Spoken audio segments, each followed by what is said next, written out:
20th September. இன்னைக்கு ஏசப்பா உங்களை பார்த்து சொல்கிறது என்னென்னா, கனம் பண்ணுவேன், என்னை கனம் பண்ணுகிறவர்களை நான் கனம் பண்ணுவேன், என்னை அசட்டை பண்ணுகிறவர்கள் கனயினப்படுவார்கள்னு 1 சாமுவேல் 2:30 சொல்லப்பட்டிருக்கு.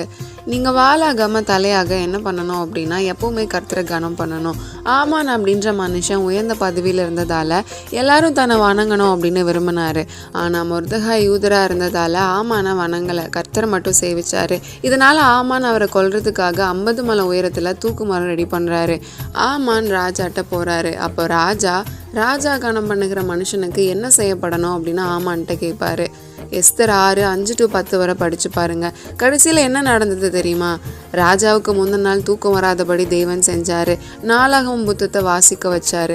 மொர்தெகாயை கனப்படுத்தணும் அப்படிங்கிற உணர்வை தேவன் அவருக்குள்ளே தந்தார். கர்த்தர் உங்களுக்காக வழக்காடுவாருங்க.